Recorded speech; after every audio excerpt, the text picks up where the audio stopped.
السلام عليكم ورحمة الله وبركاته. وصفتنا اليوم هي البطاطس المقرمشة زي المحلات بالظبط في البيت. قبل ما نبدأ، لو انت اول مرة تشوف القناة ياريت تشتركي في القناة وتفعلي زر الجرس عشان يوصلك كل جديد، ولو انت مشتركة في القناة متنسينيش من اللايك والشير. نبدأ مع بعض. عندي البطاطس طولية بالشكل ده، هجيبها واقشرها واغسلها كويس وابتدي اقطعها بالطول. هقسم كل واحدة الاول تلات شرايح بالطول، وبعدين انيم كل شريحة منهم على القطاعة بالشكل ده واقطعها اصابع طولية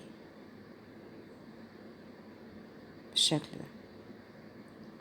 ممكن اقطع كل واحدة لوحدها، كل شريحة لوحدها اصابع طولية. ممكن احط شريحتين على بعض واقطعهم مع بعض زي ما انا هعمل كده دلوقتي بالشكل ده، شريحتين فوق بعض واقطعهم اصابع طولية مع بعض. الاصابع بتكون مش رفيعة قوي، هي اقل من 1 سنتي ولكن مش رفيعة او مش رقيقة قوي يعني، نفس السمك اللي بنشتريها دايما من المحلات. بعد ما اخلص كل البطاطس عندي تقطيع اصابع بالشكل ده، هنزل بيها في بولة فيها مية من الحنفية عادي جدا، وعليها نص كوباية من الخل، وهنقعها فيها لمدة نص ساعة. بعد نص ساعة بالظبط هصفيها من المية دي كويس جدا، وافردها على فوطة مطبخ عندي وانشفها كويس جدا.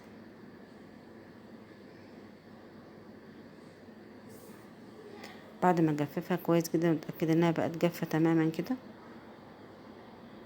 هفردها على صينية، ان انا هحط عليها نشا.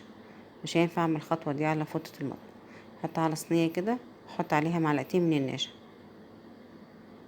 واقلبهم كويس جدا. النشا بيساعد ان البطاطس تفضل مقرمشة، دي اول حاجة. تاني حاجة بيخليها ما تشربش زيت خالص. واغلفها كويس جدا بالنشا واتاكد ان كل البطاطس اللي عندي اتغلفت. تقليب مستمر لحد ما اتاكد ان كلها تمام اتغلفت، ما عادش فيها ولا واحده مش متغلفه بالنشا. وافردها بقى عندي في الصينيه كده في زيت حامي بقى على النار. هنزل بيها واحده واحده، مش هحاول احطها فوق بعضها عشان ما تتكتلش مني،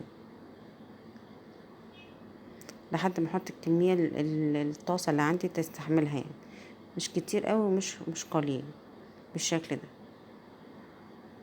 مش هحط فيها اي شوكه ولا اي حاجه قبل 3 دقايق او 4 دقايق الاول.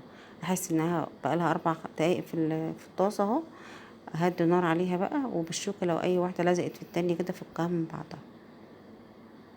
النار هاديه، تسيب على نار هاديه في زيت غزير، واقلبها لحد ما تاخد اللون الذهبي اللي انا عايزاه. تطلع مقرمشه جدا جدا، حتى لو قعدت بعد ما اتقلت يجي ساعه بتلاقيها مقرمشه واكتر، بتفضل مقرمشه للاخر. بالطريقه دي جربوها وان شاء الله هتعجبكم. تاخد اللون الذهبي اطلعها على طول.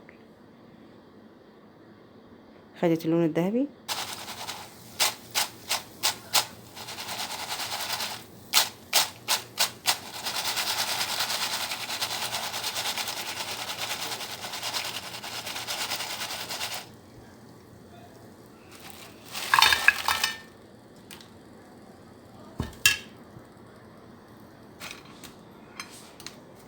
بالشكل ده. هي دي كانت وصفتي معاكم النهارده، البطاطس المقرمشه. يا رب تعجبكم وصفتي واكون ضيفه خفيفه عليكم، ونتقابل ان شاء الله على خير في وصفات جديده. وما تنسينيش من اللايك والشير، ولو انت جديده ياريت تشتركي في القناه وتفعلي زر الجرس عشان يوصلك كل جديد. والسلام عليكم ورحمه الله وبركاته.